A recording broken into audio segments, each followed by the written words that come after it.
When a maid's quiet song collides with a billionaire heir's loneliness, a forbidden connection is born. But in a world of power, secrets, and control, can love survive the divide? Before we get into the story, comment below where in the world you are watching from today. The morning sun shone through the tall windows of the Benedict estate, revealing every speck of dust on the marble floors. Maya James adjusted her plain grey uniform and took a deep breath. It was her first day as a live-in maid at one of Napa Valley's most prestigious homes, and she couldn't afford to make mistakes. Remember, this job is about survival, not dreams, she whispered to herself. At 24, Maya had already learned hard lessons about trust and disappointment. 6 months ago, her boyfriend of 3 years, Derek, had emptied their joint savings account and disappeared with another woman. He left Maya with nothing but rent due and broken promises. Now she was here, starting over with nothing but her dignity and determination. Mrs. Reynolds, the stern head housekeeper, led Maya through the sprawling mansion. "Mr. Benedict expects perfection," she said, her voice as crisp as her perfectly ironed uniform. "The East Wing is cleaned on Mondays and Thursdays, the West Wing on Tuesdays and Fridays. The main areas are done daily.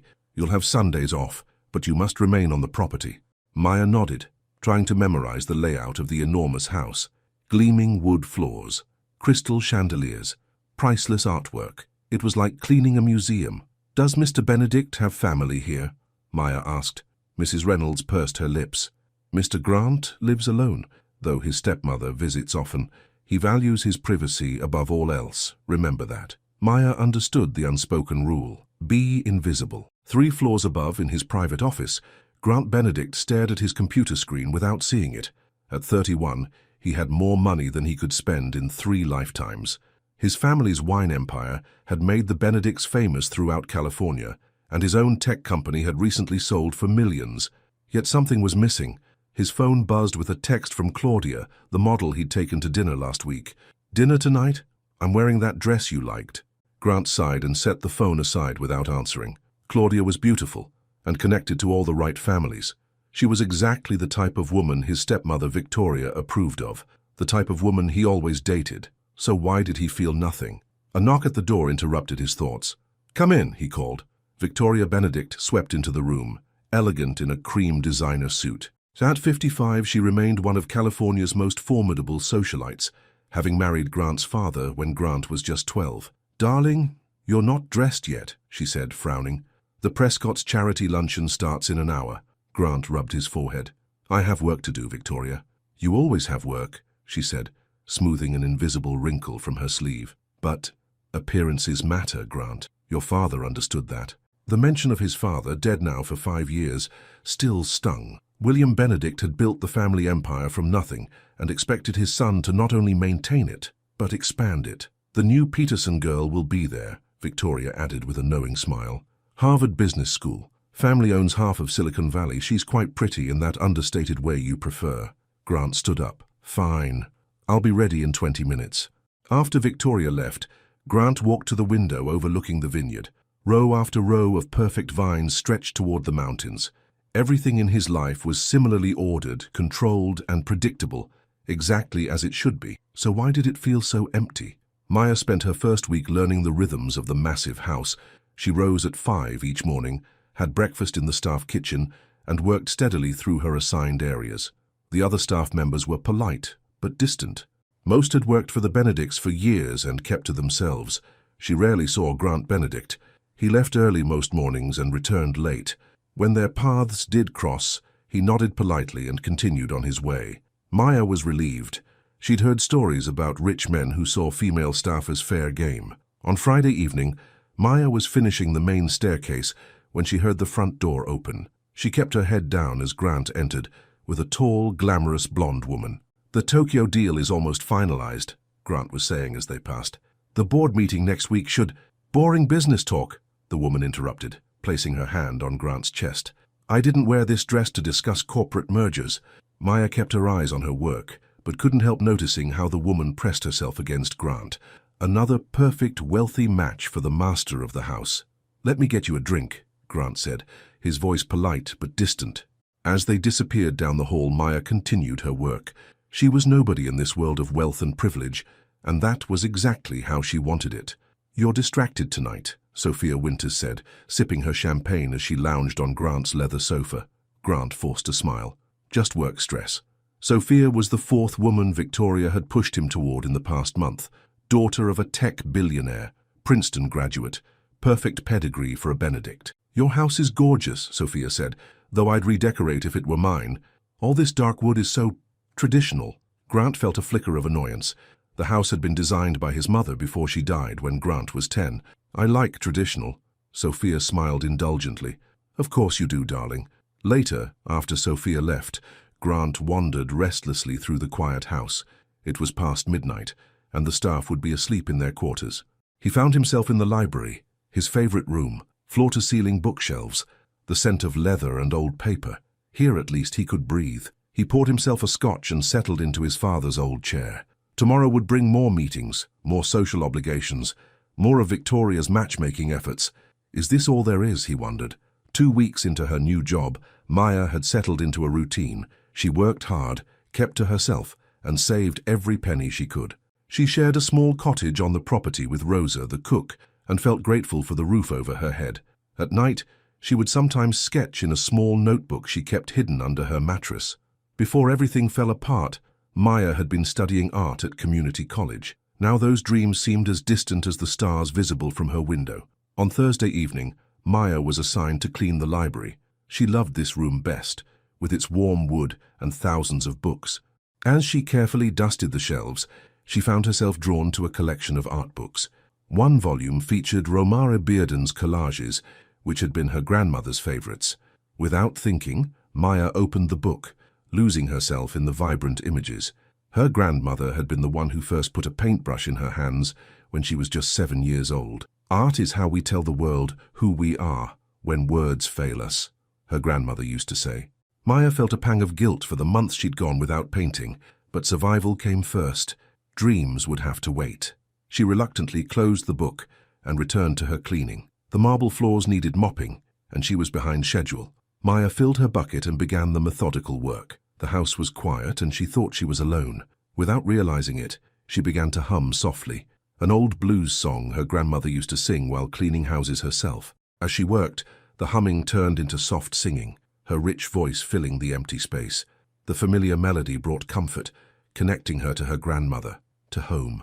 "Georgia on my mind," she sang softly, swaying slightly as she moved the mop across the floor. She was so lost in the music that she didn't hear the library door open behind her. Grant stood frozen in the doorway. He'd returned home early after cancelling dinner with yet another of Victoria's hand-picked women. Hearing music, he'd followed the sound to the library. Now he watched, transfixed, as Maya moved gracefully across the floor, her voice warm and soulful. There was something so authentic in that moment. No pretense, no performance, just pure feeling. Maya turned and gasped, nearly dropping the mop when she saw him. "Mr. Benedict, I'm so sorry, I didn't know anyone was home." Her cheeks burned with embarrassment. "Please don't stop on my account," Grant said quickly. "You have a beautiful voice." Maya looked down, uncomfortable with the attention. "I apologize for the noise, it won't happen again." Grant stepped into the room, suddenly reluctant to let this moment end. For weeks, he'd barely noticed the new maid beyond registering that she did her job well. Now, seeing her flustered, he realized how striking she was. Her warm brown skin, expressive eyes, and natural curls pulled back from her face. "What song was that?" he asked. Maya hesitated. "Just something my grandmother used to hum while cleaning." "It's lovely," Grant said, surprising himself with his sincerity. An awkward silence fell between them. Maya's hands tightened on the mop handle. "I should finish up here," she said finally. "Of course," Grant replied, reluctantly stepping back. "Don't let me interrupt your work." He turned to leave, but paused at the door. "What's your name? I'm afraid I haven't properly introduced myself." Maya James." "I'm Grant Benedict, though I suppose you already knew that." Maya nodded, still not meeting his eyes. "Well, good night then, Maya James," Grant said softly. "Good night, Mr. Benedict." As Grant walked away, the sound of her voice lingered in his mind. For the first time in months, perhaps years, he felt truly awake. The next morning, Maya was polishing the banister of the main staircase when Mrs. Reynolds approached her with a stern expression. "Mr. Benedict has requested that you clean the library every evening from now on," she said, her tone making it clear she found this unusual. "Apparently he was impressed with your work." Maya felt her stomach tighten. Had she crossed a line last night? Was he interested in her for the wrong reasons? "Is there a problem, Maya?" Mrs. Reynolds asked. "No, ma'am," Maya replied quickly. "No problem at all." But as she continued her work, Maya couldn't shake her unease.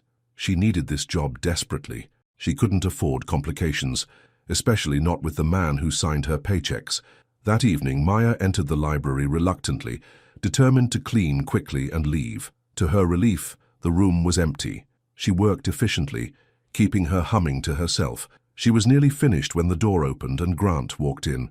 "Good evening, Maya," he said, his voice casual as though their encounter the night before had been entirely normal. "Mr. Benedict," she acknowledged with a nod, continuing her work. Grant moved to a desk in the corner and opened his laptop, but Maya could feel his eyes on her as she worked. The silence stretched uncomfortably between them. Finally, Grant spoke. "I hope you don't mind working in here while I'm present. I find the library more peaceful than my office." "It's your house, Mr. Benedict," Maya replied carefully. "You can work wherever you want."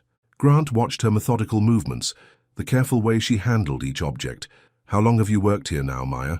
"Almost 3 weeks." "And before that?" Maya paused, uncertain why he was asking. "Different jobs.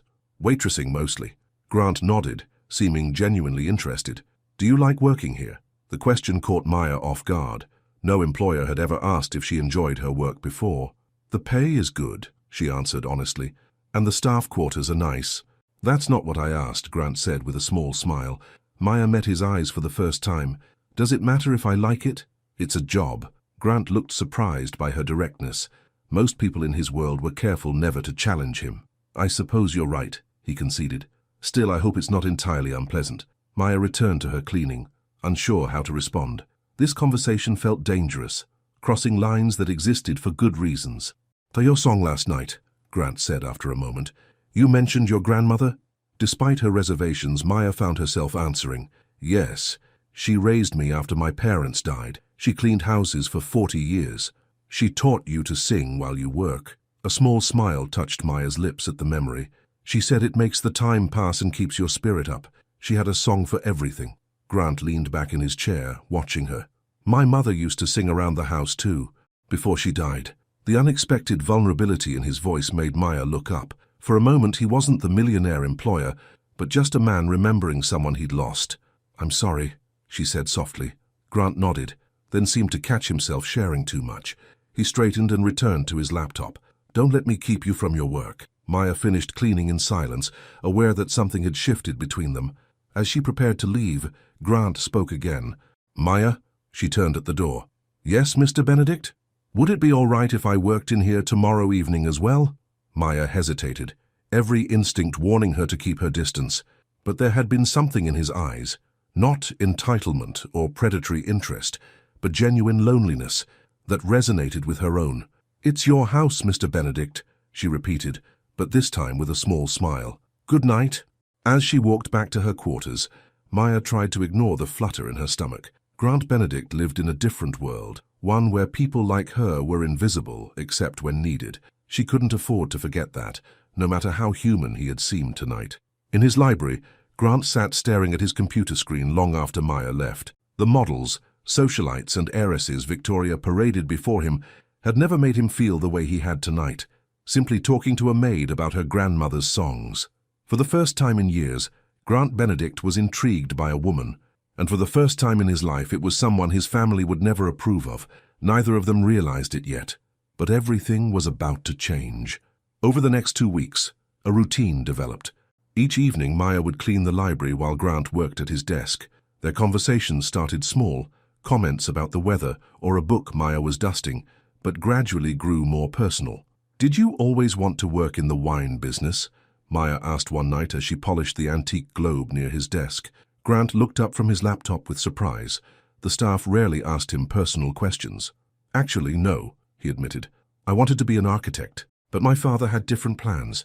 Maya nodded, understanding family obligations all too well. "My grandmother wanted me to be a doctor. She thought it was the most secure future." "What did you want to be?" Grant asked. Maya hesitated, then answered honestly. "An artist. I was studying art before." She trailed off, not wanting to share her humiliation. "Before?" Grant prompted gently. Maya focused on her cleaning. Life happened. Bills needed paying. Grant watched her, sensing there was more to the story but respecting her privacy. These evening conversations had become the highlight of his days.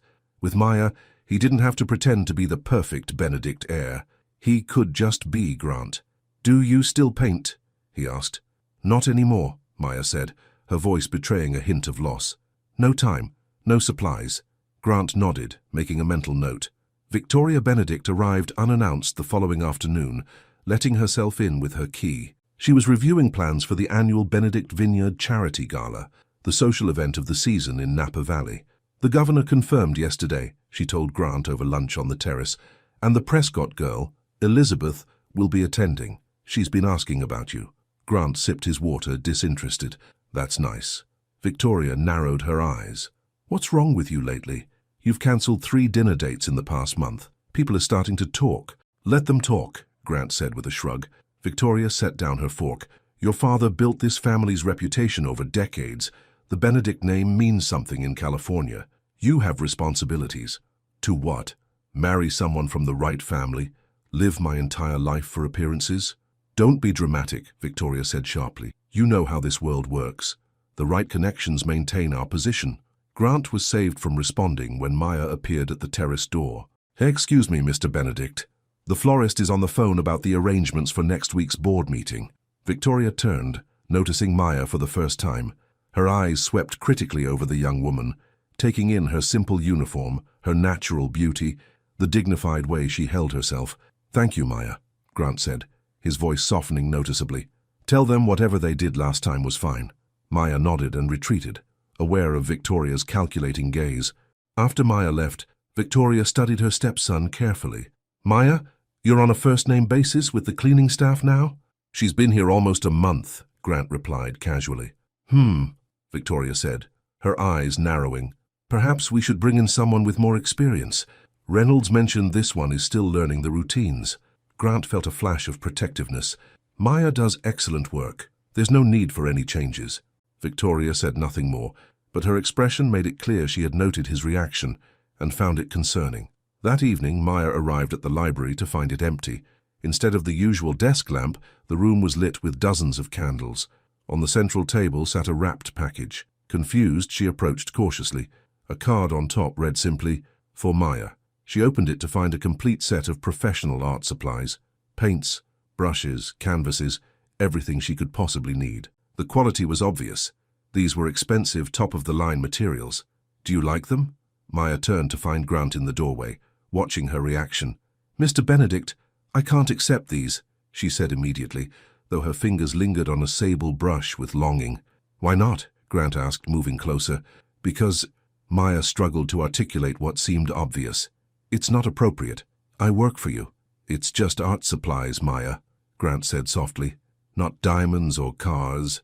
Consider it a thank you for your excellent work." Maya shook her head. "People would misunderstand." "What people? It's just between us."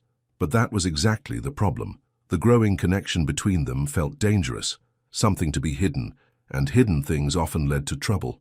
"Why are you doing this?" Maya asked. Grant hesitated, then answered honestly. "Because when you mentioned giving up your art, you looked sad, and I don't like seeing you sad." The simple admission hung in the air between them. Maya knew she should firmly refuse, maintain professional boundaries, protect herself from inevitable heartbreak. Instead, she touched a tube of cobalt blue paint, her favorite color. "Thank you," she whispered. "But I can't keep these in my quarters. There's no space, and Rosa would ask questions." Grant smiled, pleased she wasn't completely rejecting his gift. "Use the guest house. No one ever goes there. It can be your studio." Maya looked up at him, searching his face for ulterior motives, but all she saw was genuine kindness. "Why are you being so nice to me?" she asked directly. Grant stepped closer. "Because you're the only person in this house, maybe in my life right now, who sees me as just a man, not a Benedict." The air between them felt charged with unspoken feelings. Maya was acutely aware of how close they were standing, how easily she could reach out and touch him. Instead, she took a step back. "I should start cleaning." Grant nodded, accepting her retreat. "The guest house key will be on your breakfast tray tomorrow." After he left, Maya stared at the art supplies, torn between desire and caution. She'd come to the Benedict estate to rebuild her life, not complicate it further. Yet for the first time in months she felt a flicker of her old passion returning, the need to create, to express herself through color and form. She carefully rewrapped the package, deciding to think about it overnight. The next morning, as promised, a small key appeared beside her coffee cup. Maya slipped it into her pocket, still unsure if accepting it was wise. After finishing her morning duties, curiosity won out. During her lunch break, Maya made her way to the guest house, a charming cottage set apart from the main house, overlooking a small pond. Inside, she found a bright, airy space with large windows providing perfect natural light. The art supplies had been arranged on a table, along with a note, "Create something beautiful, G." Despite her reservations, Maya felt excitement bubbling up inside her. She touched the brushes, opened a few paint tubes, and before she knew it, an hour had passed. She had to rush back to resume her duties, but promised herself she would return. That evening in the library, Grant noticed the small spot of blue paint she'd missed on her wrist. He smiled but said nothing. Over the next week, Maya fell into a new routine. She did her work efficiently, then spent every free moment in the guest house painting. The joy she'd denied herself for so long came flooding back. She started with small landscapes, views of the vineyards and gardens. But increasingly her paintings featured a solitary male figure, tall, strong-shouldered, with his back always to the viewer. She told herself it wasn't Grant, but knew she was lying. Grant, meanwhile, found himself making excuses to be wherever Maya was working. He'd never felt this way before, drawn to someone not for status or appearance, but for the peace he felt in her presence. One afternoon, he came to the guest house, knocking lightly before entering. Maya quickly covered her canvas, a painting of a man standing alone among rows of grapevines. "Sorry to interrupt," Grant said, noticing her protective gesture. "I just wanted to see how you were doing with the supplies." "They're wonderful," Maya admitted. "I didn't realize how much I missed this." Grant moved around the room, examining the paintings she'd left visible. "These are really good, Maya. You have genuine talent." Maya flushed with pleasure at the compliment. "My grandmother always said I had a gift. She used to save up to buy me art supplies even when money was tight. She sounds like an amazing woman." "She was," Maya said softly. "She raised me after my parents died, worked 2 jobs sometimes, never complained." Grant sat down on a stool, genuinely interested. "What happened to her?" "Cancer, 3 years ago," Maya said, pain flashing across her face. "I dropped out of school to care for her, used my savings for medical bills. After she was gone, I tried to go back to school, but—" She trailed off, not wanting to mention Derek's betrayal. "But," Grant prompted gently. Maya sighed. "My boyfriend at the time, we had a joint account. One day he emptied it and disappeared, left me with nothing." Grant's expression darkened with anger on her behalf. "I'm sorry that happened to you." Maya shrugged, trying to appear stronger than she felt. "Life lesson learned. Don't trust too easily." "Is that why you were reluctant to accept the art supplies?" Grant asked. "You don't trust my intentions?" Maya met his eyes directly. "Why would someone like you be interested in someone like me unless you wanted something?" The blunt question hung between them. Grant stood and moved closer to her. "What do you mean, someone like me? Rich, powerful, used to getting whatever you want?" Grant shook his head. "You've got me all wrong, Maya. I've spent my entire life living up to other people's expectations, my father's, Victoria's, society's. Until recently, I never even questioned it." "What changed?" Maya asked. Grant looked at her intently. "I heard someone singing while mopping my floor, someone real in a world of pretense." Maya's heart raced at his words and the way he was looking at her. Part of her wanted to step into his arms. The wiser part knew that would only lead to heartbreak. "Mr. Benedict, please, when we're alone, call me Grant." "Grant," she said, the name feeling intimate on her tongue. "Whatever this is between us, it can't go anywhere. You know that." "Why not?" he challenged. "Because I'm the maid, and you're—" She gestured vaguely. "A Benedict. Different worlds." "Maybe I'm tired of my world," Grant said softly. Before Maya could respond, her phone alarm chimed. "I have to get back. Mrs. Reynolds will be looking for me." Grant stepped aside, letting her pass. "Maya," she paused at the door, "will you show me your paintings someday? All of them." Maya thought of the canvas she'd covered, the man in the vineyard with Grant's broad shoulders and stance. "Maybe someday," she said, and hurried back to the main house. Victoria Benedict prided herself on managing the Benedict family image. For 13 years, she had guided the social trajectory of the family, first as William's wife, then as Grant's stepmother and advisor after William's death. So when she noticed Grant's unusual interest in the new maid, she knew she needed to intervene. "Mrs. Reynolds," Victoria said pleasantly as she cornered the housekeeper in the laundry room, "how is the new girl working out? Maya, isn't it?" Mrs. Reynolds nodded. "She's a hard worker, very reliable." "Good to hear," Victoria said. "I've noticed she spends a lot of time in the library when Grant is working." Mrs. Reynolds shifted uncomfortably. "Mr. Benedict requested her specifically for that room." "Did he now?" Victoria's smile remained fixed, but her eyes hardened. "And has she made any special connections with the staff, any visitors?" "No, ma'am, keeps to herself mostly." "I see. And what's her background? Where did she work before coming here?" Mrs. Reynolds looked confused by the questioning. "I believe she waitressed, ma'am, and before that she was in school. Art studies, I think." Victoria's eyes narrowed. "Art studies, how convenient." "Thank you, Mrs. Reynolds, that will be all." After the housekeeper left, Victoria pulled out her phone and made a call. "Roger, Victoria Benedict, I need a complete background check on someone." The annual Benedict Vineyard Charity Gala was just days away. The main house buzzed with preparations. Florists, caterers, decorators, all working under Victoria's exacting supervision. Maya and the other household staff were busier than ever, cleaning and preparing for the 200 guests expected to attend. The event raised money for local children's charities, but was equally important as a display of Benedict family prestige. Maya was polishing silver in the dining room when Victoria entered. "You must be Maya," Victoria said with a practiced smile. "I don't believe we've been properly introduced. I'm Victoria Benedict, Grant's stepmother." Maya straightened, wiping her hands on her apron. "It's nice to meet you, Mrs. Benedict." Victoria moved around the table, inspecting the polished serving pieces. "Grant speaks highly of your work." "That's kind of him," Maya replied carefully. "Yes, he can be very kind," Victoria said, her tone shifting, "especially to pretty young women." Maya kept her expression neutral, though her stomach knotted with unease. Victoria picked up a silver serving spoon, examining it closely. "You know, you're not the first, dear." "I'm sorry?" "The first maid Grant has taken an interest in," Victoria clarified, setting down the spoon. "There was a girl last year, Anna, I believe. He gave her gifts, too. Made her feel special." Maya's hands trembled slightly as she continued polishing. "I don't know what you're talking about." Victoria laughed softly. "Of course you do. The art supplies, the guest house. Did you think that was a secret in a house full of staff?" Maya said nothing, shame washing over her.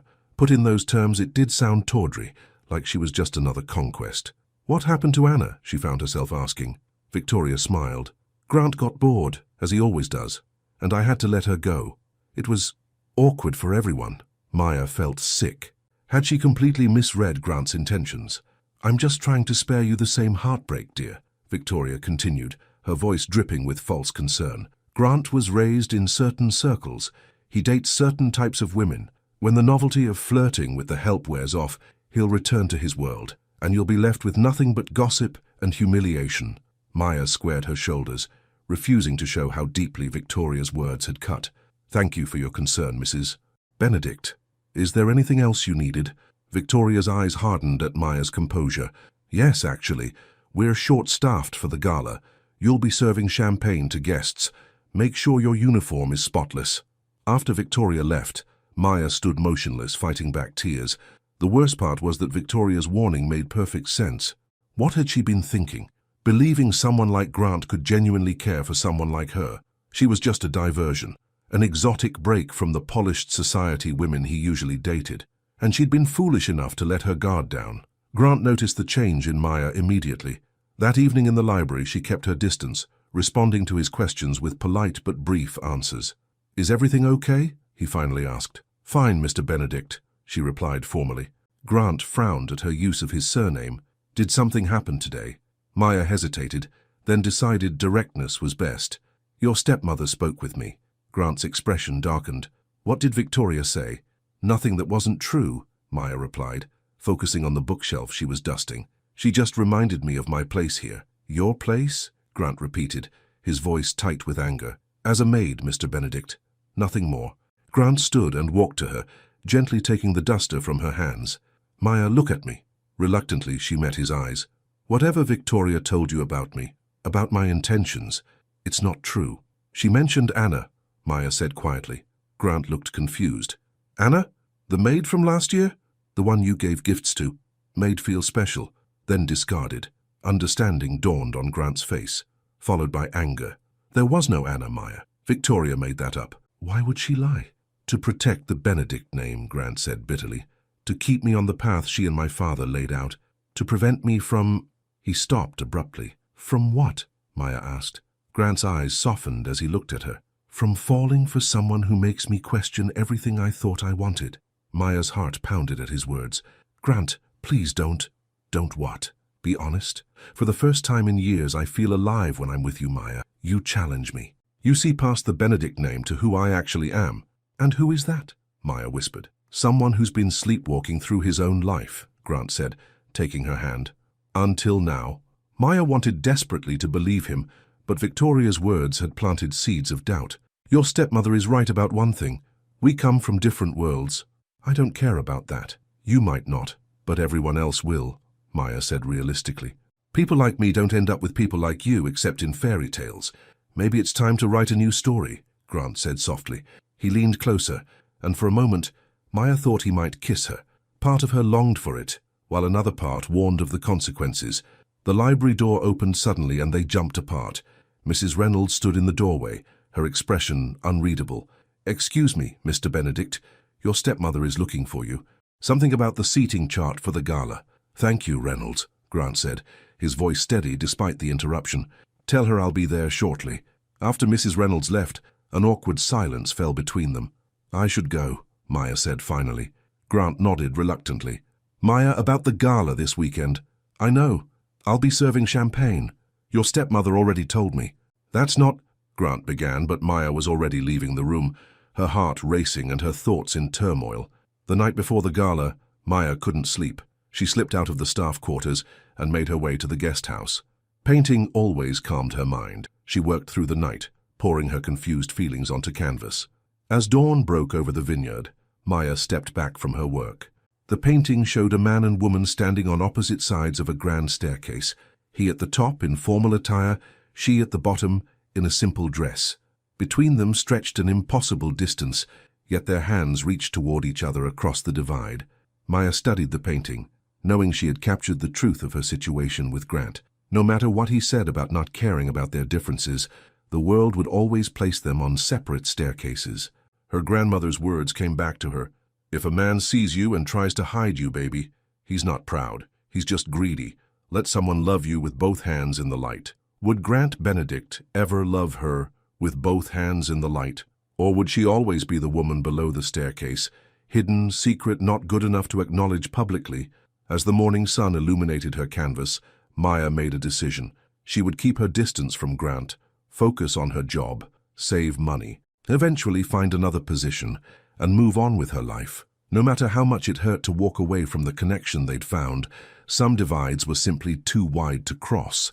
What Maya didn't know was that Grant had made a decision of his own, one that would change everything at tomorrow's gala. The morning of the Benedict Vineyard Charity Gala arrived with perfect weather, clear blue skies and a gentle breeze that carried the scent of roses through the estate grounds. By noon, an army of workers had transformed the back lawn into a wonderland of white tents, crystal chandeliers, and arrangements of fresh flowers at every table. Maya had been up since dawn, helping with last-minute preparations. She wore the formal black and white uniform Victoria had selected for the serving staff, crisp, professional, and designed to make them as invisible as possible to the wealthy guests. Remember, always approach from the left, never let a tray get less than half full, and absolutely no conversation with the guests unless they speak to you first, Mrs. Reynolds instructed the staff as they lined up for inspection. Maya nodded, barely listening. Her mind was on Grant. She hadn't seen him since their interrupted moment in the library, and she'd convinced herself it was better that way. Today would be difficult enough without the confusion of her feelings for him. Maya, you'll be handling the west side of the main tent, Mrs. Reynolds continued. Stay near the entrance for the first hour, then move toward the stage during speeches. Yes, ma'am, Maya replied automatically. As the staff dispersed to their positions, Rosa pulled Maya aside. Are you okay? The cook asked. You seem a million miles away. Maya forced a smile. Just tired. It's been a busy week. Rosa looked unconvinced. Does this have anything to do with Mr. Benedict? The other staff have noticed how often you're in the library when he's working. Maya felt her face grow warm. It's not like that. He just prefers consistency with the cleaning schedule. Rosa said skeptically. Well, be careful today. Mrs. Benedict has been watching you like a hawk. Thanks for the warning, Maya said, her unease growing. Upstairs in the master suite, Grant adjusted his tie in the mirror. The charcoal grey suit had been custom made in Milan, the watch on his wrist worth more than what most people earned in a year. The perfect Benedict heir, ready to play his role in the family pageant. Except today, for the first time, he had no intention of following the script. His phone buzzed with a text from Victoria. Governor just arrived. Elizabeth Prescott asking for you. Don't be late. Grant put the phone away without responding. Victoria had been pushing Elizabeth at him for months. The perfect society match, with her Stanford degree and old money family connections. A soft knock at the door interrupted his thoughts. Come in, he called, expecting Victoria. Instead, his father's old friend and attorney, Howard Mitchell, entered the room. At 70, Howard had seen the Benedict family through its best and worst times. You look just like your father in that suit, Howard said, his voice warm with affection. He'd be proud of you today. Grant wasn't so sure. William Benedict had been laser-focused on legacy and appearances. What Grant was planning would likely have horrified him. Thanks for coming early, Howard, Grant said, gesturing to a chair.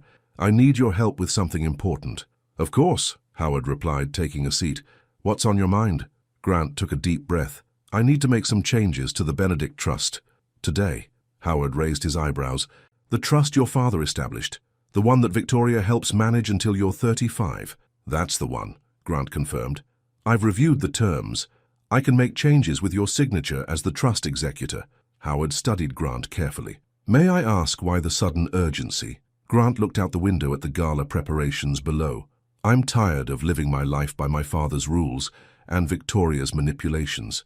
It's time I made my own choices.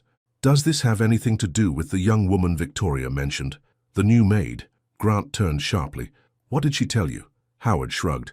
Only that you seemed unusually interested in someone on the staff. She was concerned it might lead to complications. Grant laughed without humor. Of course she was. God forbid a Benedict fall for someone without the right pedigree. Is that what's happening? You have feelings for this woman? Her name is Maya, Grant said firmly. And yes, I do. She's kind, talented, and real in a way no one in my usual circles is. Howard nodded thoughtfully. Your mother would have liked her then. The comment surprised Grant. His mother, Elizabeth, had died when he was 10, but he still remembered her warmth and lack of pretension, qualities his father had often found frustrating in his first wife. You think so? Grant asked softly. Elizabeth never cared about status, Howard confirmed. She married your father when he was still building the business, remember? His family thought he was marrying beneath him. Grant hadn't known that part of his parents' story. After his mother died, his father rarely spoke of her. Victoria has been lying to Maya, Grant said, his jaw tightening, trying to convince her that I see her as nothing more than a temporary amusement. Howard sighed. Victoria has always been protective of the Benedict name, sometimes to a fault. It's more than that, Grant insisted. She's manipulative, and I'm done letting her control my life. Howard studied Grant for a long moment, then nodded. What changes did you have in mind for the trust? By 6 o'clock, the gala was in full swing. 200 of California's elite mingled under the white tents, sipping the Benedict Vineyard's finest wines and bidding on luxury auction items for charity. Maya moved efficiently through the crowd with her tray of champagne flutes, keeping her eyes down and her expression neutral. She'd caught glimpses of Grant across the tent, surrounded by important guests, looking devastating in his formal suit. Several times, she'd felt his eyes on her, but she carefully avoided meeting his gaze. Last night's resolution still stood. She needed to protect her heart and her job.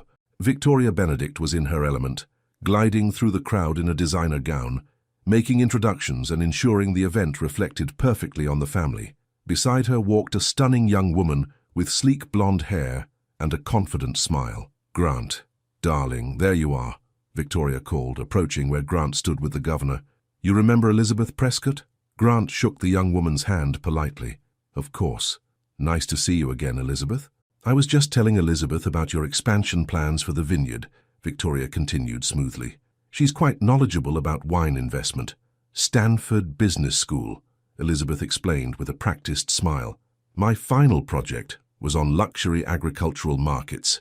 Grant nodded, his attention already drifting away.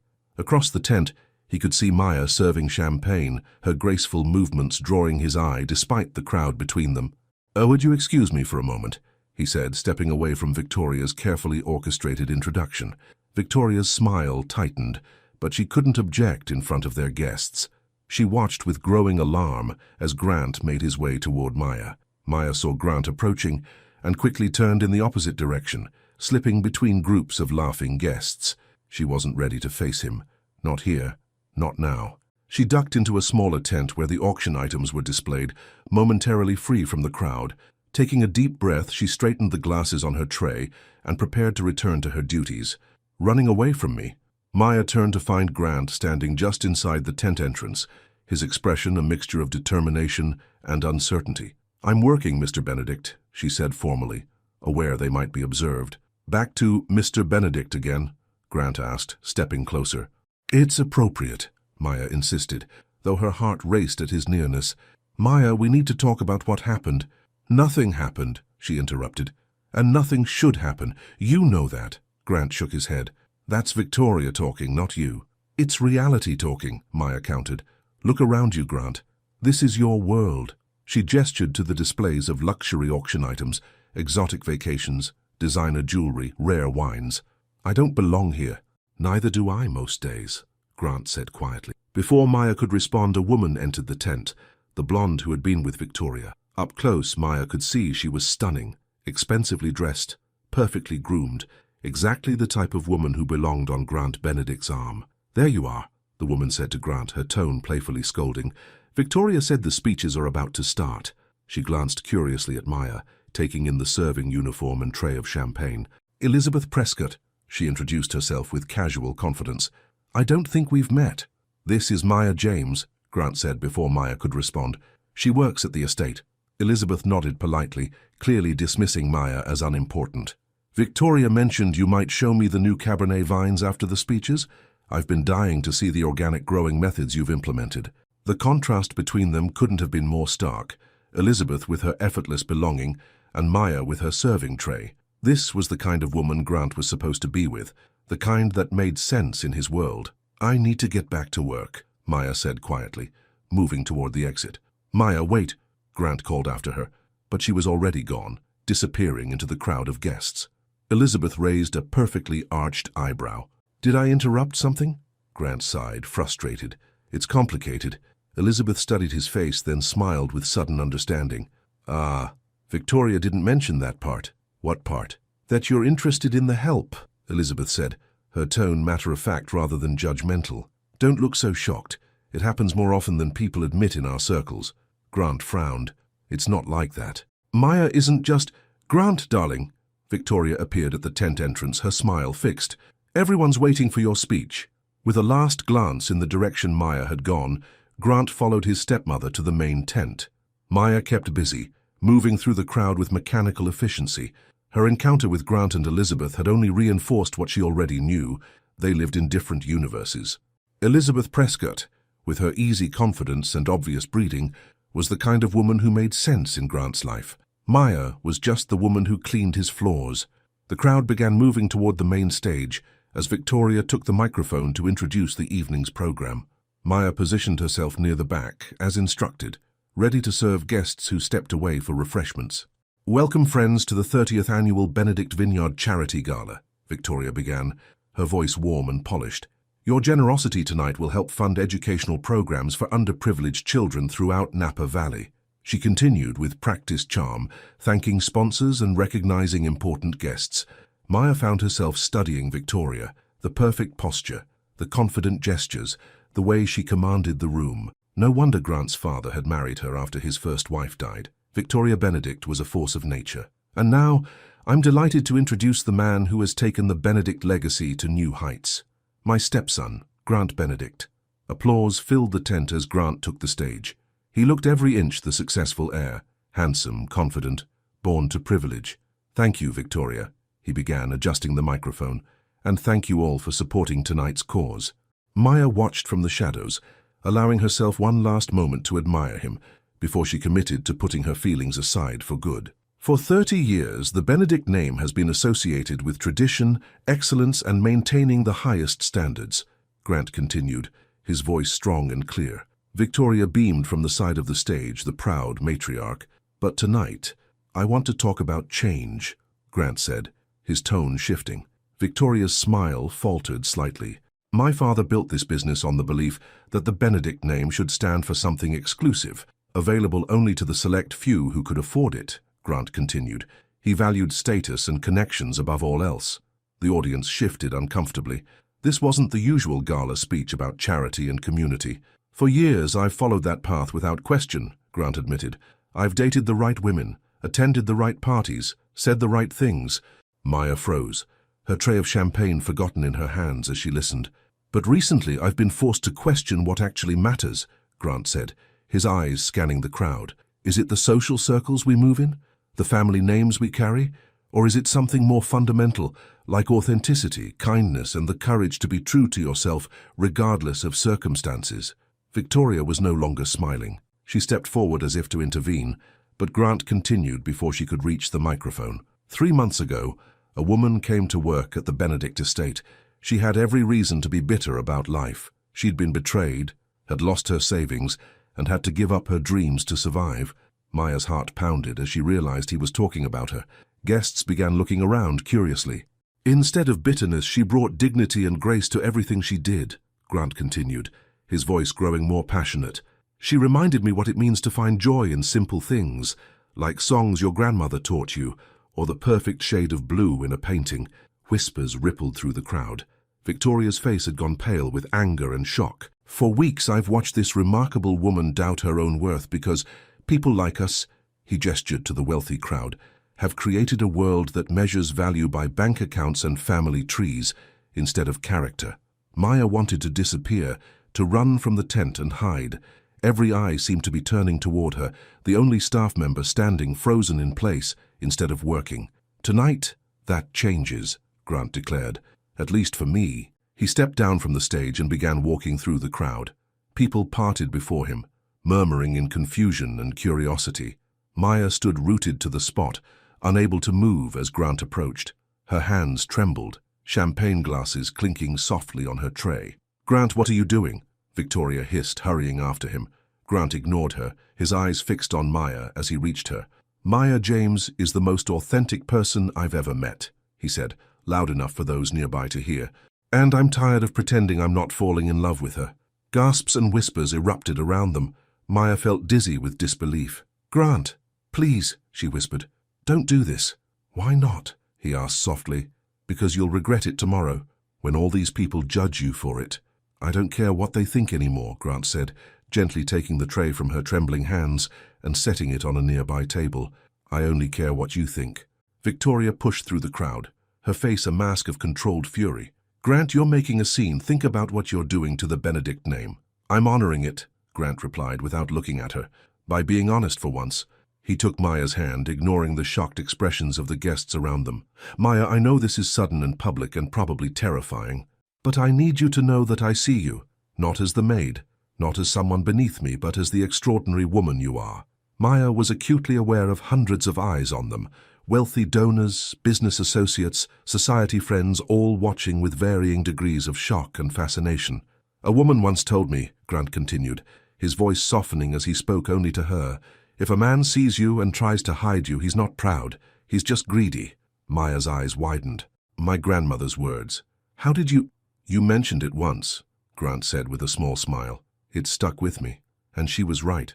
If I truly care for you, I should be proud to show it. Not just in private moments in the library or the guest house, but here in front of everyone who matters in my world." Tears welled in Maya's eyes.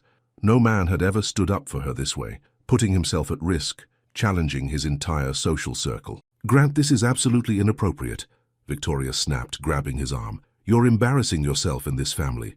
Grant gently but firmly removed her hand. "No, Victoria. For years you've controlled this family with your obsession with status and appearance.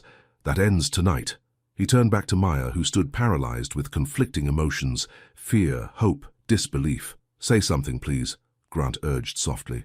"I don't know what to say," Maya admitted, her voice barely above a whisper. "This morning I was just the maid, and now—" "Now you're still exactly who you've always been," Grant said. "The woman who reminded me what matters in life." A sharp voice cut through the moment. How touching. Elizabeth Prescott stepped forward, champagne glass in hand, her expression amused rather than offended. Victoria told me you were unconventional, Grant, but she undersold it. Elizabeth looked Maya up and down, then shrugged elegantly. Though I have to say this is far more interesting than discussing organic grape cultivation. Elizabeth, I apologize for... Grant began. Oh, save it, Elizabeth interrupted with a wave of her hand. Half the men in this tent have slept with their maids or nannies at some point. The difference is, you're actually willing to acknowledge it publicly. Her casual cruelty hit Maya like a slap. Is that what everyone thought? That she was just Grant's plaything, the maid he was sleeping with? That's not what this is, Grant said firmly, his grip on Maya's hand tightening. Isn't it? Victoria interjected. What exactly do you think this is, Grant? Some fairy tale romance? Do you really believe this girl cares about you and not your money? Maya pulled her hand from Grant's, her cheeks burning with humiliation. This was exactly what she'd feared, being seen as a gold digger, an opportunist. I need to go, she whispered, backing away. Maya, wait. Grant reached for her. Let her go, Grant, Victoria said coldly. This little drama has gone far enough. But Grant wasn't listening to Victoria anymore. His eyes were on Maya, pleading silently. I never asked for any of this, Maya said, loud enough for those nearby to hear. I never wanted your money or your charity. I just wanted to do my job and be treated with respect. She looked around at the staring faces, the wealthy, the privileged, the powerful, all watching her like she was part of the evening's entertainment. Maya, please, Grant said softly. Don't leave like this. Maya met his eyes one last time. Your stepmother is right about one thing. We come from different worlds, Grant, and maybe some divides are too wide to cross. With that, she turned and walked quickly through the crowd, which parted silently to let her pass. Grant started to follow, but Howard Mitchell appeared at his side, placing a restraining hand on his arm. Let her have some space, the older man advised quietly. This is a lot for anyone to process. Grant watched helplessly as Maya disappeared from the tent. Around him, guests pretended to resume conversations, but the damage was done. His public declaration had created exactly the scene Maya had feared, turning their private connection into gossip fodder for California's elite. Victoria approached, her expression glacial. I hope you're satisfied with the spectacle you've created. The governor is leaving. The Harrington Foundation is reconsidering their donation, all because you couldn't control yourself over a maid. Her name is Maya, Grant said through gritted teeth. And this isn't over, Victoria. Victoria raised an eyebrow. Oh? What exactly do you plan to do? Marry her? Make the help the next Mrs. Benedict? Your father would roll in his grave. My father married my mother when she was a kindergarten teacher, without a penny to her name, Grant said quietly. You've spent years trying to erase that part of the family history, but Howard told me everything today. Victoria's face paled slightly. That was different. Elizabeth was someone my father loved, Grant finished for her. Just as I love Maya. Before Victoria could respond, Grant turned to the waiting crowd. With the practiced charm of a man born to privilege, he smoothly addressed his guests. My apologies for the interruption, everyone. Please, enjoy the rest of the evening. The auction will continue as planned, and your generosity tonight will make a real difference for children in need. As the band began playing again and conversations cautiously resumed, Grant slipped away from the tent. He needed to find Maya before it was too late. Maya ran blindly through the estate gardens, tears blurring her vision. She had never felt so humiliated, to be the center of attention that way, to hear Victoria's accusations, to see the judgment in everyone's eyes. She reached the staff quarters and rushed to her small room, grateful that Rosa was still working at the gala. With shaking hands, she pulled her suitcase from under the bed and began throwing her few possessions into it. She couldn't stay, not after tonight, not after everyone had seen Grant Benedict declare his feelings for her in front of California's elite. A soft knock at the door made her freeze. Maya, it was Rosa's voice. Are you in there? Maya wiped her tears quickly and opened the door. Rosa stood there, her kind face filled with concern. I saw what happened, Rosa said gently. Everyone's talking about it. Fresh tears welled in Maya's eyes. I'm so embarrassed, Rosa. I never wanted any of this attention. Rosa stepped inside, closing the door behind her. Is it true, what Mr. Benedict said about his feelings for you? Maya sank onto the bed. We've been talking in the evenings. He gave me art supplies, let me use the guest house to paint. But I never thought he would do something like this. He must care for you very much, Rosa observed, sitting beside her. to risk his family's anger that way. Or maybe he's just rebelling against his stepmother, Maya said bitterly, using me to break free from her control. Rosa shook her head. I've worked for the Benedicts for 15 years, since Mr. Benedict was still in college. I've never seen him look at anyone the way he looks at you. Maya glanced at her half-packed suitcase. It doesn't matter. I can't stay here now. Everyone will think I seduced him for his money. So you're running away, after he just put everything on the line for you? Put that way, it did seem cowardly, but Maya didn't know what else to do. What choice do I have? You could fight for what you want, Rosa suggested. If he matters to you. Before Maya could respond, there was another knock, more urgent this time. Maya, Grant's voice came through the door. Please, I know you're in there. We need to talk. Rosa stood up. I'll give you two some privacy.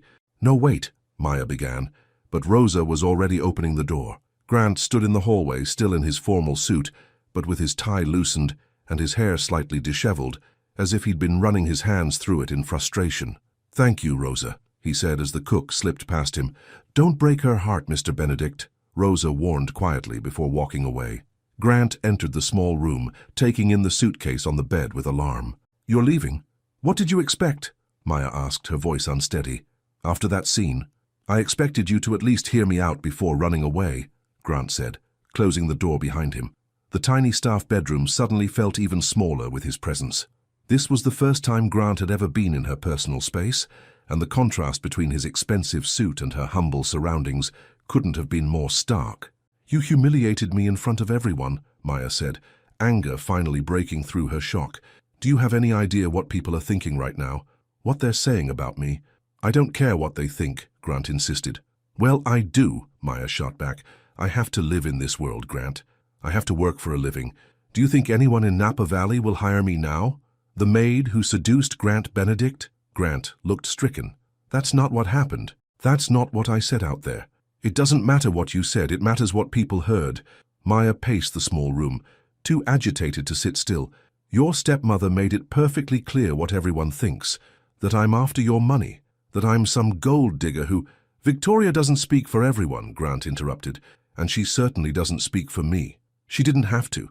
The way everyone looked at me said it all. Maya stopped pacing and faced him directly. Why did you do it, Grant? Why couldn't you just leave things as they were?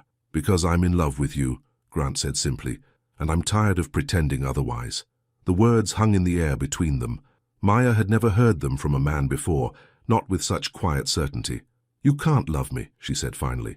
You barely know me. I know enough, Grant countered. I know you're kind, even when you've been treated unfairly. I know you're talented, even though life forced you to put your dreams on hold. I know you make me feel more alive than I've felt in years. Maya shook her head, overwhelmed. This is crazy. A month ago, I was just cleaning your floors. Now you're declaring love in front of half of California's society? Maybe it is crazy, Grant admitted, but it's the truest thing in my life right now. He stepped closer, his eyes sincere. Maya, I understand if you're angry about how I handled things tonight. I should have warned you, talked to you first. That was wrong of me. Yes, it was, Maya agreed, but her anger was already fading in the face of his honesty. But please don't leave, Grant continued. Not like this. Not without giving us a chance to figure out what this could be. Maya gestured helplessly around her small room. Look at where I live, Grant. Look at my life compared to yours. How could this possibly work? I don't have all the answers, Grant admitted, but I know I want to try. And I think, if you're honest with yourself, you do too.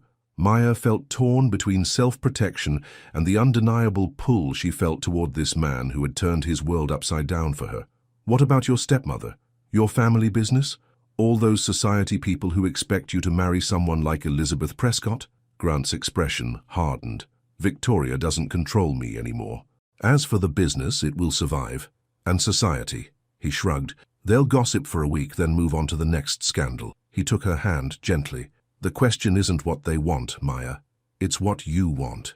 Maya looked into his eyes, searching for any sign of doubt or insincerity. She found none. I'm scared, she admitted softly. Not of Victoria or the gossip, but of how much this matters to me. Of how much you matter. Grant's face softened. I'm scared too. I've never felt this way before. What happens tomorrow, Maya asked, when the gala is over and real life begins again? Tomorrow, Grant said, lifting her hand to his lips, we start writing our own story. together. For the first time since the chaos at the gala, Maya felt a smile tug at her lips. "You make it sound so simple." "It won't be," Grant admitted, "but I think it will be worth it." He leaned down, slowly, giving her time to pull away if she wanted. Instead, Maya rose up on her tiptoes and met him halfway. Their first kiss was gentle, tentative, a question and an answer all at once. When they parted, Maya felt breathless, as if something fundamental had shifted in her world. "Stay," Grant whispered. "Please." Maya looked at her half-packed suitcase, then back at the man who had turned his life upside down. The memory of her grandmother's words echoed in her mind. "Let someone love you with both hands in the light." Grant Benedict had done exactly that tonight, publicly, proudly, regardless of the consequences. "Okay," she said softly. "I'll stay." Grant's smile was like sunrise breaking across his face. He pulled her into his arms, holding her as if she were the most precious thing in his world. Outside, the gala continued. Victoria would be managing the damage control.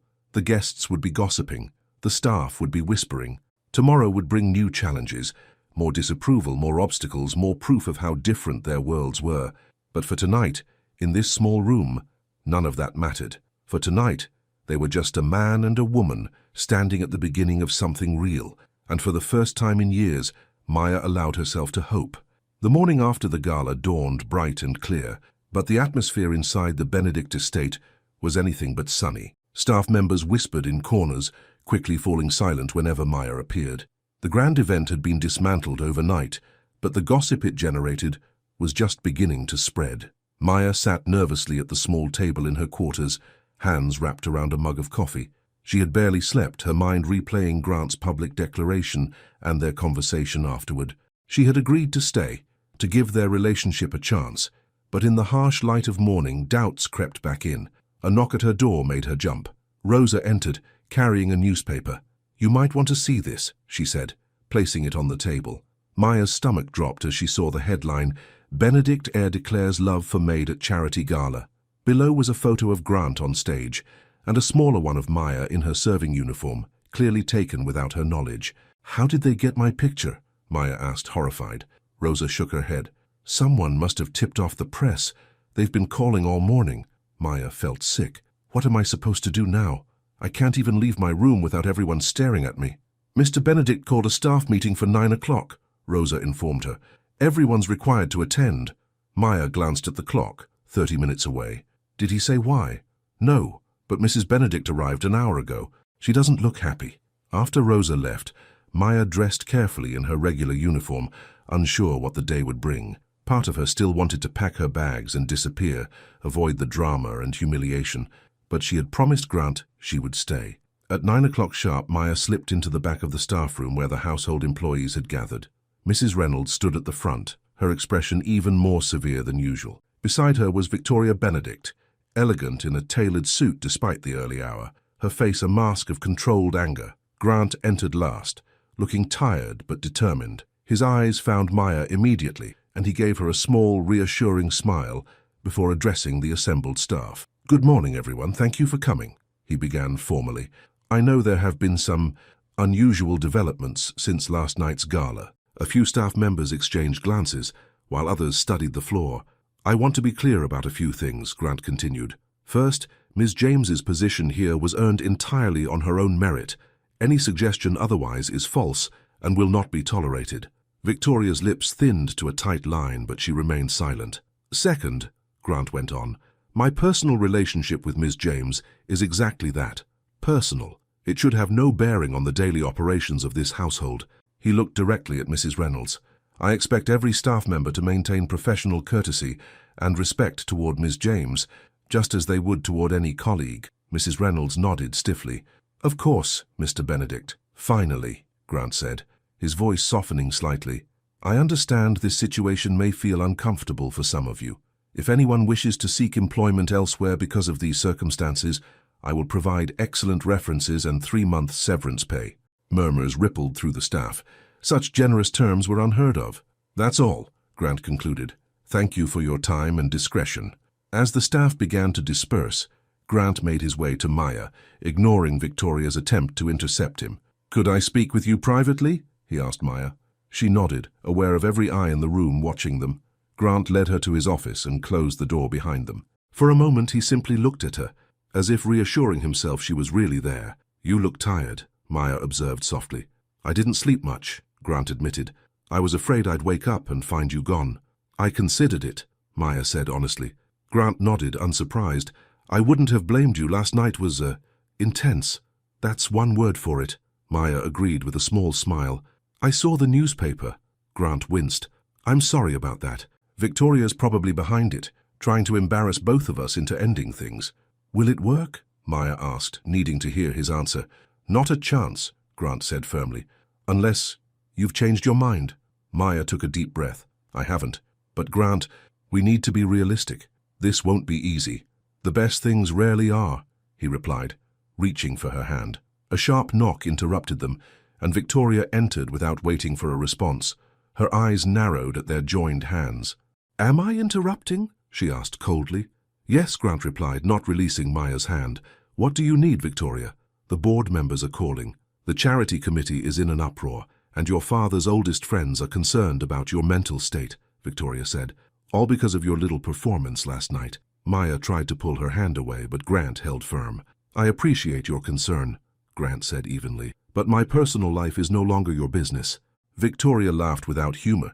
"Your personal life becomes my business when it affects the Benedict name and everything your father built." She turned her gaze to Maya. "Did he tell you about the trust? How his father placed conditions on his inheritance?" Maya looked at Grant questioningly. "It's not relevant," Grant said. "Oh, I think it is," Victoria countered.